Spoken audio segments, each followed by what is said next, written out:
வணக்கம். அக்டோபர் 28ஆம் தேதி இன்னைக்கான முதல் பதிவு. பங்குச்சந்தையில் நடந்த சில விஷயங்களை விரைவாக பார்க்கலாம். முக்கியமான தகவல், நான் செபி ரெஜிஸ்டர்ட் அட்வைசர் கிடையாது. நம்ம சேனல்ல இருந்து எப்போதுமே ஸ்டாக் ரெக்கமெண்டேஷன்ஸ் கிடையாது. யூடியூப் சேனல் மட்டும் இல்லைங்க, மற்ற சோஷியல் மீடியா பிளாட்ஃபார்மான இன்ஸ்டாகிராம், வாட்ஸ்அப், டெலிகிராம்ல இருந்து கூட நம்ம ஸ்டாக் ரெக்கமெண்டேஷன்ஸ் வழங்குவதில்லை. மேலும் பணத்தை வாங்கிட்டு எந்த சேவையும் வழங்குவது இல்லை. பல போலியான குரூப் இயங்கிட்டு இருக்கு. தயவு செய்து ஜாகிரதையாக இருங்க.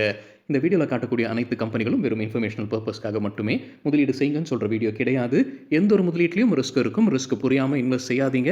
ரிஸ்க் புரியலன்னா தயவு செய்து இன்வெஸ்ட்மெண்ட்டை தவிர்த்துருங்க. நம்ம ரூபி டிரைவர் சேனலை ஆதரிக்கிற அனைத்து நல்ல உள்ளங்களுக்கும் நன்றி.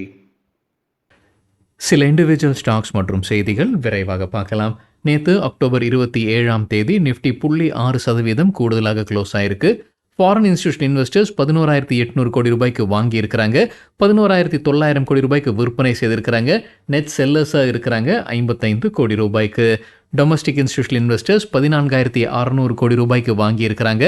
12,100 கோடி ரூபாய்க்கு விற்பனை செய்திருக்கிறாங்க. நெட் பையர்ஸாக இருக்கிறாங்க 2,500 கோடி ரூபாய்க்கு. இன்னைக்கு அக்டோபர் 28ஆம் தேதி குவார்ட்டர்லி ரிசல்ட் அறிவிக்கக்கூடிய சில கம்பெனிகளுடைய பெயர்கள்: TVS motor company, Jindal steel, Tata capital, Adani green energy, Adani total gas, Shree cements, premier energies, Go Digit, star health insurance, CAMS, CarTrade technologies, happiest minds IT company, TTK Prestige. இந்திய அரசு எலக்ட்ரானிக் காம்பனன்ட்ஸ் மேனுஃபேக்சரிங் திட்டத்தின் கீழ் வந்திருக்கக்கூடிய விண்ணப்பங்களில் முதற்கட்ட ஒப்புதல் வழங்கியிருக்கிறாங்க. 7 ப்ராஜெக்ட்ஸ்க்கு அனுமதி வழங்கியிருக்கிறாங்க. 5,532 கோடி ரூபாய் இந்த ப்ராஜெக்ட்ஸ் வழியாக இந்தியாக்குள்ளார முதலீடு வருது. 5,000க்கும் மேற்பட்டோருக்கு வேலைவாய்ப்பு கிடைக்கும்னு மணி கண்ட்ரோலில் தகவல் கொடுத்துருக்காங்க. இந்த 7 ப்ராஜெக்ட்ஸ் கிளியரன்ஸ் கொடுத்துருக்கிறதுல 5 தமிழகத்தில் வருதுன்னு அதே செய்தியில் குறிப்பிட்டு சொல்லியிருக்கிறாங்க. எந்தெந்த நிறுவனங்கள், சில நிறுவனங்களுடைய பேர் சொல்லியிருக்கிறாங்க, எந்தெந்த நிறுவனங்களுக்கு ப்ராஜெக்ட்ஸ் அப்ரூவல் ஆயிருக்குன்னு: Kaynes circuits India private limited, SRF limited, Syrma strategic electronics private limited மற்றும் ஏசென்ட் சர்க்யூட்ஸ் பிரைவேட் லிமிடெடுக்கு இப்போ அனுமதி வழங்கியிருக்கிறாங்க. அரசு இலக்கு வைத்திருந்திருப்பது 59,350 கோடி ரூபாய் முதலீடு வரணும் ஃபர்ஸ்ட் ஃபேஸில் அப்படின்றதான் இலக்கு வைத்திருந்திருக்கிறாங்க. இப்போ 1.15 லட்சம் கோடி ரூபாய்க்கான ப்ரொபோசல்ஸ் வந்திருக்கு. அதில் முதற்கட்டமாக 7 ப்ராஜெக்ட்ஸ்க்கு இப்போ அனுமதி வழங்கியிருக்கிறாங்க. தகவல் நமக்கு கிடைத்தது மணி கண்ட்ரோல்ல இருந்து. இந்திய அரசு ஃபாரின் இன்வெஸ்ட்மெண்ட்டுடைய சதவீதத்தை உயர்த்துவதற்கான வாய்ப்புகள் இருக்குன்னு மணி கண்ட்ரோலில் சொல்லியிருக்காங்க. இது குறிப்பிட்டு சொல்லியிருப்பது பப்ளிக் செக்டர் பேங்க்ஸ்க்கு. ஸோ பப்ளிக் செக்டர் பேங்க்ஸ்க்கு இப்போ ஃபாரின் இன்வெஸ்ட்மெண்ட் கிட்டத்தட்ட 20-24% இருக்குன்னு நினைக்கிறாங்க. ஸோ அது 49% உயர்த்த இருக்கிறாங்கன்ற தகவல். இந்த செய்தி நம்ம முன்னவும் பார்த்துருந்தோங்க. இந்த மாதிரியான ஒரு ப்ரொபோசல் இருக்குது, வருவதற்கான வாய்ப்பு இருக்குன்னு இப்போ மறுபடியும் அதே மாதிரியான செய்தி மணி கண்ட்ரோலில் கொடுத்துருக்காங்க. இன்னும் உறுதி செய்யலை, ப்ரொபோசல் ஸ்டேஜில் இது இருக்குன்னு சொல்லியிருக்காங்க. அண்மையில் நம்ம செய்தி பார்த்துருந்தோங்க, சில இந்தியன் பேங்க்ஸ்க்கு ஃபாரின் கம்பெனிஸ் ஆர்வம் காட்டுறாங்க, ஷேர்ஸ் வாங்குறாங்க, ஸ்டேக் வாங்குறாங்கன்னு. ஸோ இப்போ பப்ளிக் செக்டர் பேங்க்ஸில் ஃபாரின் இன்வெஸ்ட்மெண்ட் 49% வரைக்கும் அரசு உயர்த்துவதற்கான வாய்ப்புகள் இருக்குன்னு மணி கண்ட்ரோலில் மறுபடியும் அந்த செய்தி சொல்லியிருக்கிறாங்க. Canara HSBC life insurance company quarterly result வெளியிட்டிருக்கிறாங்க. மணி கண்ட்ரோல்லேருந்து கிடைத்த டேட்டா. கன்சாலிடேட்டட் பேசிஸில் நெட் ப்ராஃபிட் 41 கோடி ரூபாய், இயர் ஆன் இயர் 11% அதிகரித்தது. நெட் பிரீமியம் இன்கம் 2,260 கோடி ரூபாய், இயர் ஆன் இயர் 23% அதிகரிச்சிருக்கு. அண்மையில் ஐபிஓ முடிஞ்ச லிஸ்ட் ஆன நிறுவனம் தான் கனரா ஹெச்எஸ்பிசி லைஃப் இன்சூரன்ஸ். அதே போல் கனரா ரொபேகோ ஏஎம்சி அண்மையில் ஐபிஓ முடிஞ்ச லிஸ்ட் ஆன கம்பெனி. அவங்களும் குவார்ட்டர்லி ரிசல்ட் அறிவிச்சிருக்கிறாங்க. நெட் ப்ராஃபிட் 49 கோடி ரூபாய், இயர் ஆன் இயர் 3% விழுந்திருக்கு. ரெவென்யூ ஃப்ரம் ஆப்ரேஷன்ஸ் 108 கோடி ரூபாய், இயர் ஆன் இயர் 3% அதிகரிச்சிருக்கு. LTIMindtree தரப்பு ஒரு அப்டேட் இருக்குது. யூஎஸ்ஏலேருந்து உங்களுக்கு ஒரு பெரிய கான்ட்ராக்ட் கிடச்சிருக்கு. மல்டி இயர் டீல், $100 மில்லியன் மேலே இருக்கக்கூடிய ஒரு டீல் இது. ஆனால் யார்கிட்டதுன்னு சொல்லலை. யூஎஸ்ஐ சார்ந்த ஒரு கெமிக்கல்ஸ் மற்றும் பாலிமர்ஸ் நிறுவனம் மட்டும்தான் சொல்லியிருக்கிறாங்க LTIMindtree. ஸ்ரீராம் ப்ராப்பர்ட்டிஸ் நேற்று இன்ட்ராடேல நல்லா பர்ஃபார்ம் பண்ணியிருந்திருக்கிறாங்க. 6% அதிகரிச்சிருக்குன்னு மணி கண்ட்ரோல்லேருந்து கிடைத்த தகவல். கம்பெனி தரப்புல ஒரு அப்டேட் இருக்குது, ஒரு ப்ராஜெக்ட் குறித்தான அப்டேட். பெங்களூருவில் ஒரு JDA ஜாயிண்ட் டெவலப்மெண்ட் அக்ரிமெண்ட்டில் கையெழுத்திட்டு இருக்கிறாங்க. இந்த ப்ராஜெக்ட் வழியாக அவங்களுக்கு 600 கோடி ரூபாய் வருவாய் கிடைப்பதற்கான வாய்ப்பு இருக்குன்னு தெரிவிச்சிருக்கிறாங்க ஸ்ரீராம் ப்ராப்பர்ட்டிஸ். ஹெரிட்டேஜ் ஃபுட்ஸ் தரப்பு ஒரு அப்டேட் இருக்குது. கம்பெனி ஒரு புது முதலீடு செய்கிறாங்க. ஐஸ்கிரீம் நிறுவனமான கெட் அவே அப்படின்ற நிறுவனத்தில் 51% ஸ்டேக் வாங்குறாங்க. 9 கோடி ரூபாய் முதலீடு செய்கிறாங்க. இந்த கெட் அவே அப்படின்றது அந்த பிராண்ட் பேர்.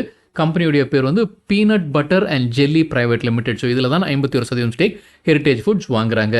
Peanut butter and jelly private லிமிடெடுடைய வருவாய் தகவலும் கொடுத்துருக்காங்க. நிதியாண்டு 2023 8 கோடி ரூபாய், 2024 நிதியாண்டில் 15 கோடி ரூபாய், 2025 நிதியாண்டில் 18 கோடி ரூபாய் வருவாய் இருக்குது இந்த peanut butter and jelly private லிமிடெட்டில். ஜேகே டயர்ஸ் குவார்ட்டர்லி ரிசல்ட் அறிவிச்சிருக்கிறாங்க. நேற்று நெட் ப்ராஃபிட் 221 கோடி ரூபாய், இயர் ஆன் இயர் 64% அதிகரித்தது. ரெவென்யூ ஃப்ரம் ஆப்ரேஷன்ஸ் 4011 கோடி ரூபாய், இயர் ஆன் இயர் 11% அதிகரிச்சிருக்கு. இந்தியா மார்ட் இன்டர்மெஷ் குறித்து சிஎன்பிசி டிவி 18லேருந்து கிடைத்த ஒரு தகவல். கம்பெனியுடைய சிஇஓ தினேஷ் அகர்வால் பேட்டி கொடுத்திருக்கிறாரு. நிதியாண்டு 2026ல் டபுள் டிஜிட்டில் வளர்ச்சி இருக்கும்னு மறுபடியும் உறுதி செய்திருக்கிறார். முன்னே சொல்லியிருந்தாருன்னு நினைக்கிறேங்க, மறுபடியும் அதை உறுதி செய்திருக்கிறாரு. ஆப்ரேட்டிங் மார்ஜின்ஸ் 33% பக்கத்தில் இருக்கும்னு அப்டேட் கொடுத்திருக்கிறாரு. Adani energy solutions quarterly result அறிவிச்சிருக்கிறாங்க. நெட் ப்ராஃபிட் 534 கோடி ரூபாய், இயர் ஆன் இயர் 21% விழுந்திருக்கு. ரெவென்யூ ஃப்ரம் ஆப்ரேஷன்ஸ் 6595 கோடி ரூபாய், இயர் ஆன் இயர் 7% அதிகரிச்சிருக்கு. ஒரு எக்ஸப்ஷனல் கெயினும் இருந்திருக்கு இந்த Q2ல, 215 கோடி ரூபாய்க்கான எக்ஸப்ஷனல் கெயின். முந்தின ஆண்டுகள் எல்லாமே அவங்களுக்கு வர வேண்டியிருந்த ரெகுலேட்டரி அசெட் சார்ஜஸ் வந்திருக்கு, அது இந்த Q2ல சேர்த்திருக்கிறாங்க. ஃபினியோடெக்ஸ் கெமிக்கல் செப்டம்பர் மாதத்தில் ஸ்டாக் ஸ்பிளிட் மற்றும் போனஸ் அறிவிச்சிருந்தாங்க. அதற்கு இப்போ ஷேர் ஹோல்டர்ஸ் அனுமதி வழங்கி இருக்கிறாங்க. இப்போ கம்பெனி தரப்பு ரெக்கார்ட் டேட் வெளியிட்டிருக்காங்க. Record date October 31. தெரியாதவங்களுக்காக ஸ்டாக் ஸ்பிளிட் மற்றும் போனஸ் பின்னணி. ஸ்டாக் ஸ்பிளிட் வந்து ₹2 இருக்கக்கூடிய ஃபேஸ் வேல்யூ ₹1 மாற்றுறாங்க. அது ஒரு ஷேர் 2 ஷேராக மாறுது. அப்புறம் போனஸ் அப்ளை பண்ணுறாங்க. ஸ்டாக் ஸ்பிளிட்டுக்கு பிறகு போனஸ் அப்ளை பண்ணுறாங்க. 4 ஷேர்ஸ் போனஸாக கொடுக்குறாங்க, ஒரு ஷேர் வைத்திருந்தா. ஸோ இதற்கான ரெக்கார்ட் டேட் இப்போ அறிவிச்சிருக்காங்க October 31. Sona BLW quarterly result அறிவிச்சிருக்கிறாங்க. நெட் ப்ராஃபிட் 173 கோடி ரூபாய், இயர் ஆன் இயர் 20% அதிகரிச்சிருக்கு. ரெவென்யூ ஃப்ரம் ஆப்ரேஷன்ஸ் 1138 கோடி ரூபாய், இயர் ஆன் இயர் 23% அதிகரிச்சிருக்கு. பாலிசி பஜாருடைய பேரண்ட் கம்பெனி தான் PBFintech. அவங்களை குறித்து மணி கண்ட்ரோல்லேருந்து கிடைத்த ஒரு தகவல். நிதியாண்டு 2027க்குள்ளார அவங்க ஒரு இலக்கு வைத்திருந்திருக்கிறாங்க. ப்ராஃபிட் வந்து 1000 கோடி ரூபாயை அடிக்க வேண்டும் அப்படின்ற ஒரு இலக்கு வைத்திருந்தாங்க. ஆனால் அதில் இப்போ சிக்கல் இருப்பதாக மணி கண்ட்ரோலில் சொல்லியிருக்கிறாங்க. என்ன முக்கிய காரணம்னா, அரசு அண்மையில் தான் ஹெல்த் மற்றும் லைஃப் இன்சூரன்ஸுடைய GST குறைச்சிருக்கிறாங்க. PBFintech வந்து பெரும்பாலும் கமிஷன்ஸ் வழியாக தான் அவங்களுடைய வருவாய் இருக்குது. ஸோ பெரும்பாலும் அவங்களுடைய வருவாய் வர்றது ஹெல்த் மற்றும் லைஃப் இன்சூரன்ஸுடைய கமிஷன்ஸ் வழியாகத்தான்.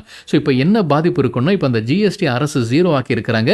ITC கிடையாது. ITCன்றது இன்புட் டேக்ஸ் கிரெடிட் கிடையாது. அதனால் இன்சூரன்ஸ் கம்பெனிகள் எல்லாமே கமிஷன்ஸை குறைக்க ஆரம்பிக்கிறாங்க அப்படின்ற ஒரு செய்தி இருக்குது. அதனால் PBFintechக்கு நேரடியாக பாதிப்பு இருப்பதற்கான வாய்ப்பு இருக்குது. அதனால் அந்த 1000 கோடி ரூபாய் நிதியாண்டு 2027க்குள்ளார அந்த லாபம் எட்ட வேணுன்ற இலக்கில் சில சிக்கல் ஏற்பட்டிருப்பதாக இப்போ மணி கண்ட்ரோலில் தகவல் கொடுத்துருக்கிறாங்க. Indian oil corporation quarterly result அறிவிச்சிருக்கிறாங்க. நெட் ப்ராஃபிட் 7610 கோடி ரூபாய். போன வருடம் இதே குவார்ட்டரில் 180 கோடி ரூபாய் மட்டுமே இருக்குது. ஸோ பல மடங்கு அதிகரிச்சிருக்கு நெட் ப்ராஃபிட். ஏதாவது ஒன் டைம் ஐட்டம் இருக்குது அப்படின்றது என்னால் சரி பார்க்க முடியலைங்க. இந்த தகவல் நமக்கு கிடைத்தது மணி கண்ட்ரோலிருந்து. ரெவென்யூ ஃப்ரம் ஆப்ரேஷன்ஸ் 2.03 லட்சம் கோடி ரூபாய், இயர் ஆன் இயர் 4% அதிகரிச்சிருக்கு. வேதாந்தாவுடைய மற்றொரு நிறுவனம் தான் ஸ்டெர்லைட் எலக்ட்ரிக். அவங்க IPOக்கான டிராஃப்ட் ரெண்டரிங் ப்ராஸ்பெக்டஸ் செபிக்கு தாக்கல் செய்திருந்திருக்கிறாங்க. செபி இப்போ அதை வந்து ஹோல்டில் போட்டிருக்கிறாங்க. என்ன காரணம் அப்படின்றது தெரியல. நமக்கு தகவல் கிடைத்தது எக்கனாமிக் டைம்ஸ்லேருந்து. SRF Q2 ரிசல்ட் அறிவிச்சிருக்கிறாங்க. நெட் ப்ராஃபிட் 388 கோடி ரூபாய், இயர் ஆன் இயர் 93% அதிகரிச்சிருக்கு. ரெவென்யூ ஃப்ரம் ஆப்ரேஷன்ஸ் 3640 கோடி ரூபாய், இயர் ஆன் இயர் 6% அதிகரிச்சிருக்கு. சாய் லைஃப் சயின்சஸ் தற்போது அப்டேட் இருக்கு. நம்முடைய புது R&D ஃபெசிலிட்டியை திறக்கிறாங்க ஹைதராபாத்தில். செப்டம்பர் 2026க்குள்ளார திறக்கப்படும்னு சொல்லியிருக்கிறாங்க Sai life sciences. Tata investment corporation நேற்று குவார்ட்டர்லி ரிசல்ட் அறிவிச்சிருக்கிறாங்க. நெட் ப்ராஃபிட் 148 கோடி ரூபாய், இயர் ஆன் இயர் 20% அதிகரிச்சிருக்கு. ரெவென்யூ ஃப்ரம் ஆப்ரேஷன்ஸ் 154 கோடி ரூபாய், இயர் ஆன் இயர் 9% அதிகரிச்சிருக்கு.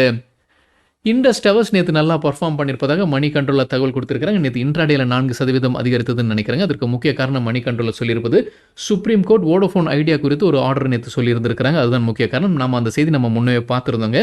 வோடோஃபோன் ஐடியாவுக்கு வந்து இப்போ சுப்ரீம் கோர்ட் வந்து அரசு வந்து மறுபடியும் அந்த AGR கேல்குலேஷனை மறுபரிசீலனை செய்யலாம் அப்படின்னு அனுமதி வழங்கியிருக்கிறாங்க. அட்ஜஸ்டட் கிராஸ் ரெவென்யூவில் அவங்க ஏற்கனவே வோடோஃபோன் ஐடியா நிறைய முறை கோர்ட்டுக்கு போனாங்க. அதெல்லாம் நிராகரிக்கப்பட்டது. இப்போ மறுபடியும் இப்போ போனதுக்கப்புறம் இப்போ அரசு மறுபடியும் பரிசீலனை செய்யுங்கன்னு கோர்ட்டு சொல்லியிருந்திருக்கிறாங்க. நேற்று வோடோஃபோன் ஐடியாவும் இன்ட்ராடேல 20%மோ 10% நினைக்கிறாங்க, 10% அதிகரித்ததுன்ற செய்தி நம்ம பார்த்துருந்தோம்.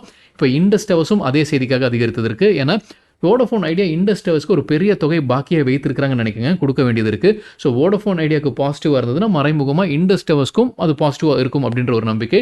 ஸோ அதுதான் மணி கண்ட்ரோலில் சொல்லியிருக்கிறாங்க. நேற்று இண்டஸ் டவர்ஸும் அதிகரித்ததற்கு. பேட்டா இந்தியா குவார்ட்டர்லி ரிசல்ட் அறிவிச்சிருக்கிறாங்க. கன்சாலிடேட்டட் நெட் ப்ராஃபிட் 14 கோடி ரூபாய், இயர் ஆன் இயர் 73% விழுந்திருக்கு. ரெவென்யூ ஃப்ரம் ஆப்ரேஷன்ஸ் 801 கோடி ரூபாய், இயர் ஆன் இயர் 4% விழுந்திருக்கு. டாடா கெமிக்கல்ஸ் குறித்து சிஎன்பிசி டிவி 18லேருந்து கிடைத்த ஒரு தகவல். ஒரு கேஸில் ஜெயிச்சிருக்கிறாங்க கம்பெனியுடைய சப்சிடரி நிறுவனம். டாடா கெமிக்கல்ஸ் மகாதி அப்படின்றதான் சப்சிடரி நிறுவனம். கென்யாவில் 783 கோடி ரூபாய்க்கான ஒரு லேண்ட் ரெவென்யூ கேஸில் கம்பெனிக்கு சாதகமாக தீர்ப்பு வந்திருக்கு. அவங்க எதிர்த்து தான் கேஸ் போட்டிருக்காங்க. ஏன்னா 783 கோடி ரூபாய் கட்ட சொல்லியிருக்காங்க லேண்ட் ரெவென்யூ அரியர்ஸ்னு. 783 கோடி ரூபாய் கட்ட சொல்லி தான் ஆர்டர் வந்தது. அதை எதிர்த்து மேல்முறையீடு செய்து இப்போ ஜெயிச்சிருப்பதாக சொல்லியிருக்கிறாங்க Tata chemicals. Raymond quarterly result அறிவிச்சிருக்கிறாங்க. நெட் ப்ராஃபிட் 14 கோடி ரூபாய். போன வருடம் இதே குவார்ட்டரில் 59 கோடி ரூபாயாக இருந்தது, ஒரு வீழ்ச்சியை பார்த்துருக்கு. ரெவென்யூ 528 கோடி ரூபாய், இயர் ஆன் இயர் 11% அதிகரிச்சிருக்கு. ஹட்சன் ஆக்ரோ நேற்று கலக்கி இருக்கிறாங்க. 20% அதிகரித்தது க்ளோசிங் பேசிஸில். ஹட்சன் ஆக்ரோ தான் ஆரோக்கியா பால், ஐபேக்கோ, அப்புறம் அருண் ஐஸ்கிரீம் போன்ற பிராண்ட் வைத்திருக்கக்கூடிய கம்பெனி தான் ஹட்சன் ஆக்ரோ. சிஎன்பிசி டிவி 18 அதற்கு முக்கிய காரணம் சொல்லியிருப்பது அவங்க Q2 ரிசல்ட் நேற்று அறிவிச்சிருக்காங்க. அதோடைய ரியாக்ஷன் தான் சொல்லியிருக்காங்க. நெட் ப்ராஃபிட் இந்த டேட்டா நம்ம முன்னே பார்த்தது தான் 109 கோடி ரூபாய், இயர் ஆன் இயர் 70% அதிகரித்தது. ரெவென்யூ ஃப்ரம் ஆப்ரேஷன்ஸ் 2427 கோடி ரூபாய், இயர் ஆன் இயர் 17% அதிகரிச்சிருக்கு. இந்த நம்பர்ஸ் நல்லா இருக்குது, அதனால தான் நேற்று ஷேர் நல்லா பர்ஃபார்ம் பண்ணியிருக்குன்னு சிஎன்பிசி டிவி 18 சொல்லியிருக்காங்க.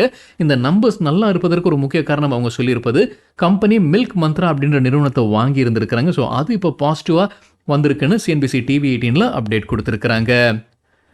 PNB housing finance quarterly result அறிவிச்சிருக்காங்க. எக்கனாமிக் டைம்ஸ்லேருந்து கிடைத்த டேட்டா, நெட் ப்ராஃபிட் 582 கோடி ரூபாய், இயர் ஆன் இயர் 24% அதிகரித்தது. நெட் இன்ட்ரெஸ்ட் இன்கம் 765 கோடி ரூபாய், இயர் ஆன் இயர் 14% அதிகரித்தது. நெட் இன்ட்ரெஸ்ட் மார்ஜின் 3.67%, போன வருடம் இதே குவார்ட்டரில் 3.68% இருந்தது. கிராஸ் நான் பர்ஃபார்மிங் அசெட்ஸ் ரேஷியோ 1.04%, போன வருடம் இதே குவார்ட்டரில் 1.24% இருந்தது. கெய்னர்ஸ் வித் ஹை வால்யூம் பட்டியலை விரைவாக பார்க்கலாம். இது நேற்றுக்கான டேட்டா. ஹை வால்யூம் எப்படி சொல்கிறோன்னா, நேற்று வால்யூமுடன் கடந்த 10 நாளைக்கான ஆவரேஜ் வால்யூமை ஒப்பிடும்போது 100% மேலே இருக்கிற சில ஸ்டாக்ஸ் கெய்னர்ஸ்ன்னு சொல்லும்போது நேற்று ஷேர் பிரைஸ் அதிகரித்திருக்க வேண்டும். Bharat wire ropes 20% share price அதிகரித்தது. 2851% வால்யூம் அதிகரிப்பு. ஹட்சன் ஆக்ரோ 20% ஷேர் பிரைஸும் 6187% வால்யூம் அதிகரிப்பு. PSP ப்ராஜெக்ட்ஸ் 18% ஷேர் பிரைஸ் அதிகரித்தது. 7330% வால்யூம் அதிகரிப்பு. இன்ஃபோபீன்ஸ் டெக்னாலஜிஸ் 9% ஷேர் பிரைஸும் 469% வால்யூம் அதிகரிப்பு. கில்லிச் ட்ரக்ஸ் 8% ஷேர் பிரைஸ் உயர்ந்தது. 1310% வால்யூம் அதிகரிப்பு. டிவிஎஸ் எலக்ட்ரானிக்ஸ் 8% ஷேர் பிரைஸ் அதிகரித்தது. 562% வால்யூம் அதிகரிப்பு. ஃபஸ்ஸோ சொல்யூஷன்ஸ் 8% ஷேர் பிரைஸும் 2128% வால்யூம் அதிகரிப்பு. லூசர்ஸ் வித் ஹை வால்யூம் பட்டியல BEW இன்ஜினியரிங் 8% வீழ்ச்சி, 3944% வால்யூம் அதிகரிப்பு. பாரத் ரசாயன் 7% வீழ்ச்சி, 134% வால்யூம் அதிகரிப்பு. KC எனர்ஜி 5% சரிந்தது, 178% அதிகரித்தது வால்யூம். ஆப்டெக் 4% வீழ்ச்சி, 270% வால்யூம் அதிகரிப்பு. ஜென் டெக்னாலஜிஸ் 4% வீழ்ச்சி, 277% வால்யூம் அதிகரிப்பு.